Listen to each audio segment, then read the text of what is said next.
Cool. Hello, and welcome back to Life Through a Distorted Lens. This is Lindsay, your host. Welcome. Let's see. Let me share my screen here. Again, if you're not watching this podcast, I am on ODYSEE for the most part because YouTube just doesn't want to deal with any sort of truth speak. So let's just get right into it with some I'm not going to even say anything. We're just going to play it. Yeah. A public service announcement for all of my ladies out there. This summer, we will not be putting up with unappreciative men in our lives. So I just got this set and I look good as hell. Well, I sent a photo to a man and his response was, "That's a nice color on you."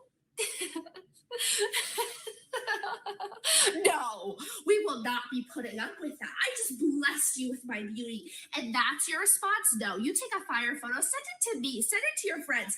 We will be way more appreciative of it than any cishet man out there. Know your worth, lady. My God. What have we done? Not even we. Well, the internet, really. This is just pure narcissism. And I also feel like social media has given people a reason to like act out a character or like be something that you're not really. It's so clear that she's acting, like putting on this you're not gonna mess with me type persona. For the people that are not able to witness what is going on, listeners only, this is a very obese woman wearing some, I don't even know how to explain it. It's some sort of titty hammock uh bathing suit ordeal, and it just looks like scraps of fabric like Ariel was wearing when she traded in her fish tails for legs. uh I don't even know. I have to wonder, like, does this person actually think that she looks good?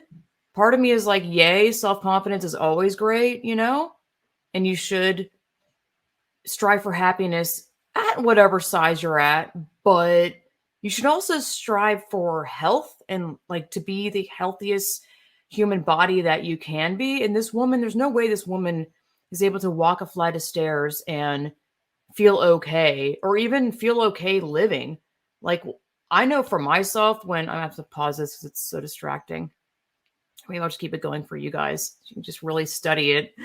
At least for myself, whenever I eat better, because I've definitely gained weight being here in Texas, and I'm like conflicted, but whatever, it's fine. I'll live. I also got off Concerta. I'm going to be real with you. I was on Concerta for years, and that's basically a molecule away from like a methamphetamine. I don't know what that stuff does to my body, honestly. That's probably gonna. I may have after effects of that later on down the road. Who knows? But it like eats away the food you eat. I don't know. Anyway, I've been, I ate yummy Texas food, trying out food here. And guess what? You don't monitor your diet. And I was very strict about my diet. I was basically eating grilled chicken and veggies. I'm just trying to explain to you that I ate very clean. I rarely went out, but it was also like a balance of I didn't have any friends in California. And I wasn't very social going out to restaurants. I don't know. It's always a choice of choosing which food to eat whenever you eat. Tangent. You know, I still strive to work out every day or at least 5, 6 days a week. Um, there's just I'm trying to say here is that there's no way this woman is able to live her life and feel healthy. And these people maybe have been overweight their entire life. They may not even know what healthy eating and living healthy even feels like. And, I just really hope these people can find a way to eat better and find health. Health is crucial to living your fullest potential in your life. Go figure. I mean, this fat acceptance thing is ridiculous. I'm not scared of fat people. I look at obese people, and honestly, the first thing I think is they've been through some sort of trauma. It's an addiction. Yeah, these people are really. All I see is really damaged people when I see these people. This woman has got some sort of issues. I'm not any sort of psychiatrist. Anyway, let's exit this screen off. I have quite a few tabs open, as you can see. So I don't know if you guys watched the Super Bowl. I did because my neighbor invited us, and it was an opportunity to be social, if any more than anything. And yes, my hair is absolutely dreadful. It's kind of like a science experiment. I let food go raunchy in the fridge occasionally to see how it gets moldy because I don't know. I like to observe things. Science experiment, literally. So I'm just watching my hair grow out in a very natural way. I haven't been to the hair salon to get it corrected or even dyed it back to dark brown myself. It looks black in the screen right now. Like, look at this difference. I don't care. I'm like, whatever. I'll probably dye it back at some point, but I guess a part of me doesn't want to let go of the blonde. Anyway, but that's real. That's real me. Anyway, so Super Bowl, I was waiting for some sort of occult thing or satanic symbolism to happen during the halftime, and I think there was a couple of commercials that definitely had some occult symbolism in it. Checkerboard floor, elitism with the I don't know what commercial it was, but it was like, I don't know. They always throw all these celebrities in these commercials, and there were just opulence and riches. I think it was like a Roomba commercial. I don't know. It was on mute, I think. So there's this one commercial that they're advertising a at-home COVID test kit. So, hey, commercial break. You can support my work by joining the Rational Revolution on my Subscribestar, which is subscribestar.com/distortedlens. Or you can donate directly through my PayPal, which should be some link somewhere around here. I'll put it up. Just wanted to have a commercial break and make sure that you support my work.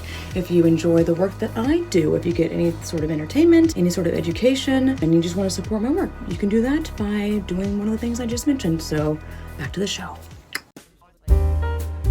It is composed of a reader and single-use cartridges and wands. Users place the cartridge in the reader, swab their nose as they would with a traditional at-home test, and then put the wand in the cartridge. In 20 minutes, result will be sent via the Q Health app right to the user's phone or other digital device. It's a big-ass yikes. An independent study by the Mayo Clinic, as if the Mayo Clinic hasn't been captured, found the Q tests were more than 97% accurate when compared to a molecular lab test. You've got to be kidding me. So there's been some upset about it because there's some sort of membership you can subscribe to. It's $40 a month, or Q Plus Complete for $75 a month. I'm rounding up here. So you get 10 for essential. What is this? But both entitle members to COVID tests, 10 for essential, 20 for complete. I don't know what that means. 24/7 virtual care via the app. I'm so grossed out that people lean so much on, I can't stand my hair. I need a haircut. There's like, lean so much on technology to tell them how to live their life. Like, keep your face in your app all day and look at your app. Like as if your app's going to save you. 20% discount off additional tests and 100% off the Q reader. How much is it though? Social media has a mixed opinions. Yeah. Oh, yeah. It says it's either $40 or $75 a month on membership. This is the cost of refills. I'll stay broke. I'm good. Ridiculous. Moving on. Where's the X out of here? No thanks. Yeah, there was a satanic temple. There was a SatanCon in Arizona City that rejected groups' invocation. Christians protested it at the 3-day convention. Christians gathered, prayed, and read scriptures outside of Arizona, an Arizona hotel that hosted a 3-day event by the Satanic Temple called SatanCon that included such sessions as raising children in a satanic household and abortion as a religious rite. Abortion is killing babies. How many times I've got to say it? I'll keep saying it. Doesn't matter. You are murdering a human life. It's not about, of course, Satan would confiscate. Is that the right word? Would confuse Juna. My God, would confuse you on what abortion actually is. It is absolutely killing a baby. I'm gonna have to look at her. She's irritating. Excuse my sniffles. My ear has been blocked for over a month now because I have, I don't know, narrow escutcheon tubes of some sort, and fluid got trapped up in my ear because it won't drain through the escutcheon tube, and it's pretty annoying. I'm pretty deaf in my left ear, and I don't know, just like nasally up here. Also, no matter what, if I wear makeup and wear contacts, which I am now, my contacts will always go blurry within like 2 hours. Pretty annoying. Why would I wear contacts then if I knew this was going to happen? Anyway, let's see. We're out here to let the Satanists know that there's no place for evil in Arizona, blah, blah, blah. Yeah, I mean, I guess there's not much more to say. And in a statement about the event, the Satanic Temple's co-founder and spokesperson, Lucian Greaves, like, come on, there's no way that's that guy's name. Well, let me make this bigger, maybe. Oh, Lucian Greaves. I'm like, really, bro? You were just born with that name? Just like people are born gay, which no, you're not.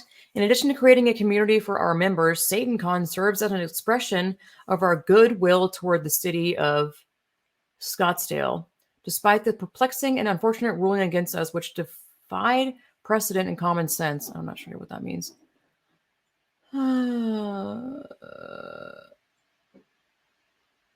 What? Accepted that as an invitation to turn Scottsdale into the happy, satanic, fun capital of the world? That's gross. That's really sick. That's really purely evil that Satanists would call what they do as something happy. Satan would lie to you like that, though, so it makes sense. The statement said that SatanCon would have talks and presentation on the group's efforts to protect members' reproductive rights. See how they frame it? They're framing it as your reproductive right to kill babies. Ridiculous. Fight psychiatric abuse. What? What is that? Like going to church? Oh, psychiatric abuse. Protect children from abuse in schools. I really wonder what they mean by that, though. Do they mean protecting children from abuse in schools? So making sure they have pornographic books? Promote addiction recovery and build support for TST's after-school club. I guess that's the Satan Temple? Yeah, the Satan Temple after-school club. Hilarious. Yeah, in 2016, the Satan Temple launched a nationwide after-school Satan club to counter Christian student organizations in public schools. Anyway, that's sickening stuff. Oh, well, hello. Today is just a cat. Oh, come here. Oh, cheesy Pete's.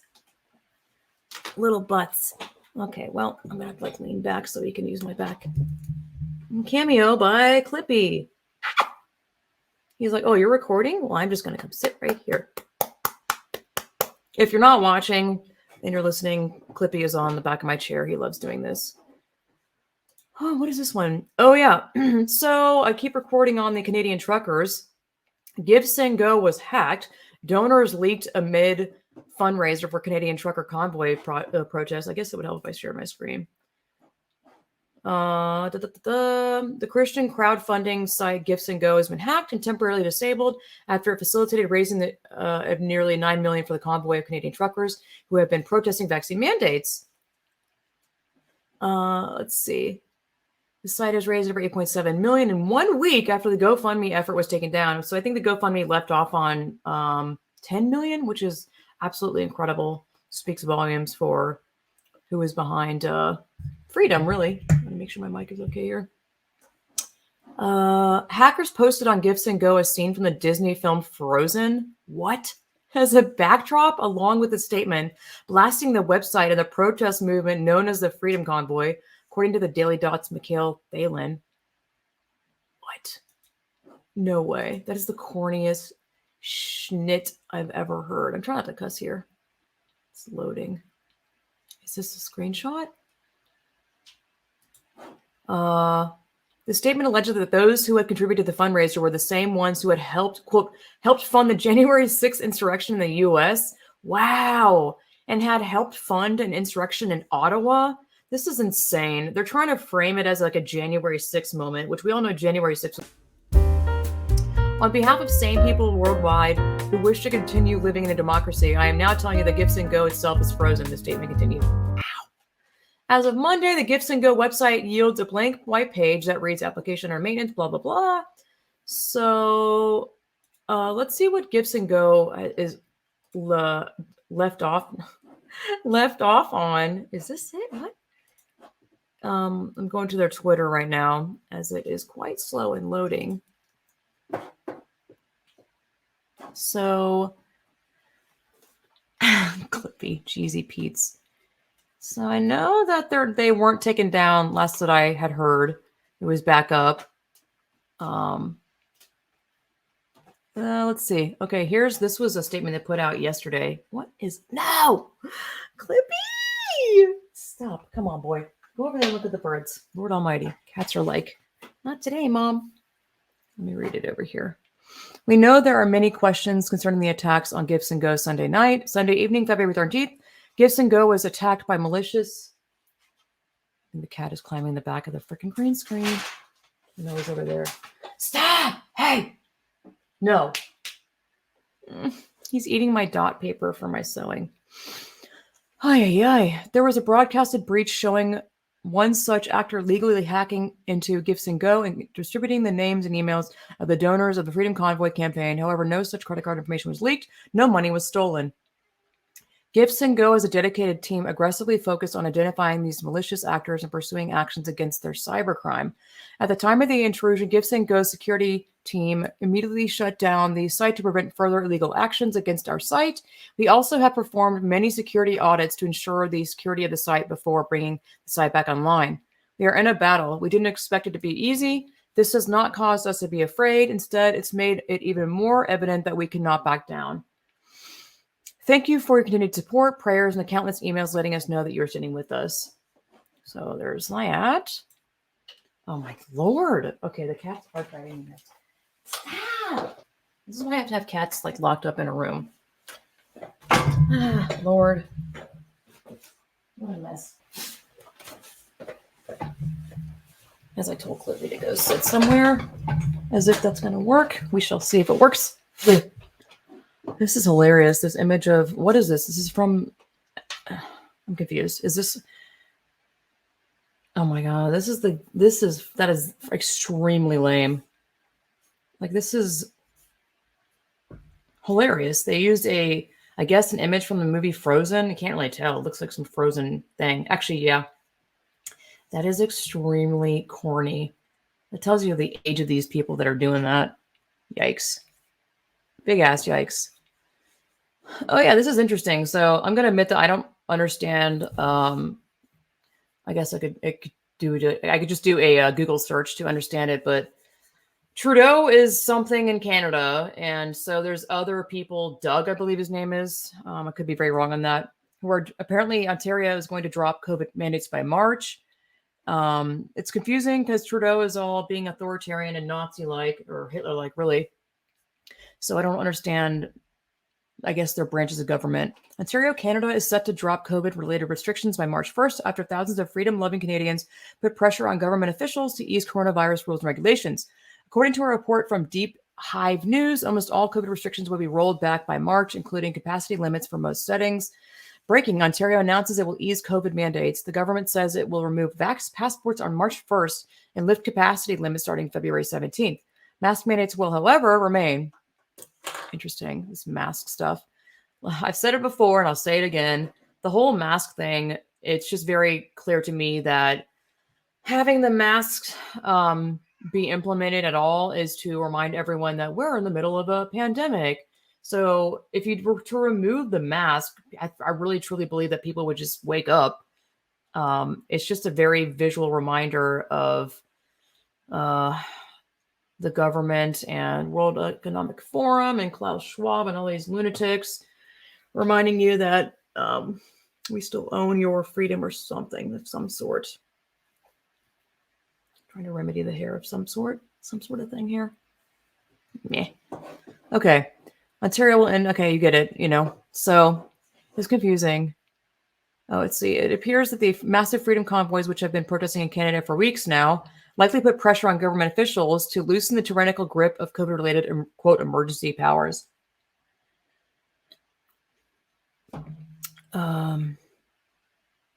Yeah. So I'm going to exit out of that one. Moving on. Oops, crap. Oh, all right. I'm going to move into a subject called ESG.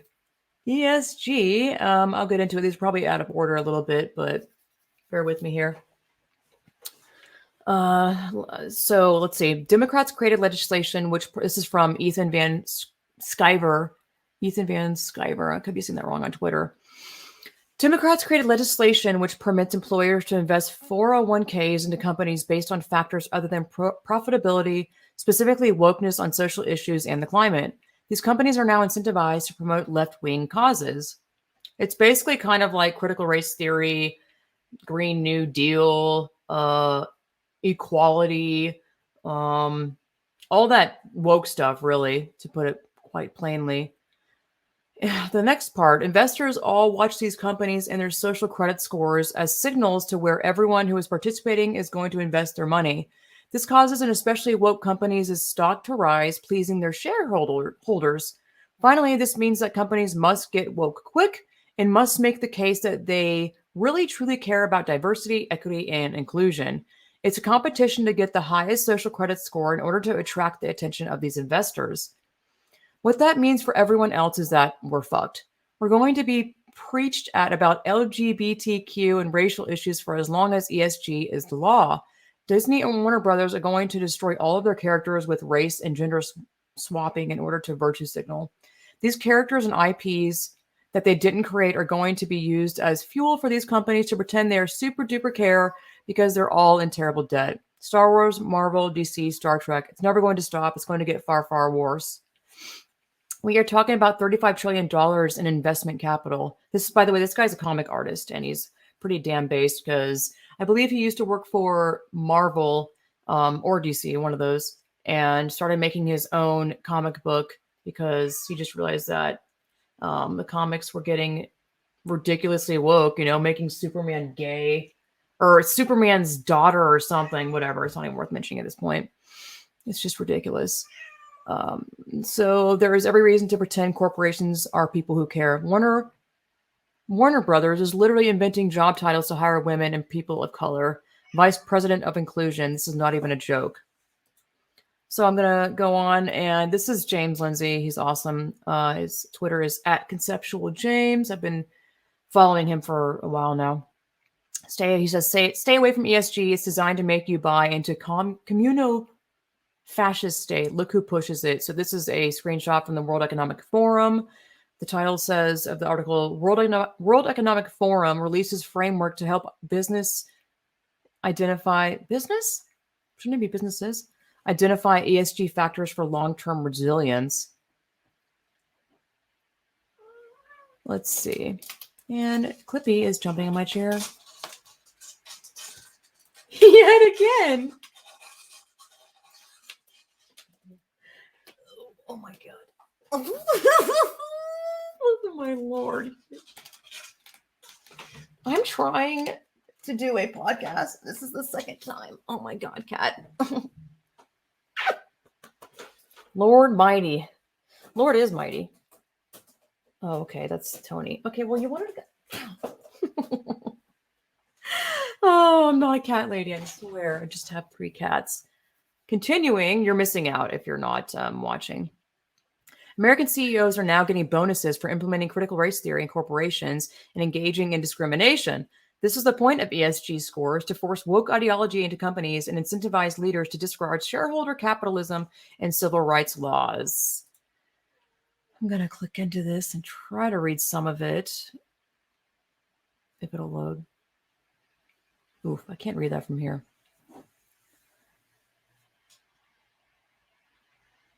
Okay, you're just going to have to... I can't read it. I'm blind. Like, I even have my contacts in. I don't know. Our commitment to inclusion, diversity, and equity at Starbucks. This is obviously something from Starbucks back in October 14, 2020. We will be transparent in our approach to inclusion and diversity goal setting and progress. We're committed to publicly sharing our current workforce diversity. Lord, the virtue signaling is through the roof. If I could stop messing with my hair, that'd be pretty nice, huh?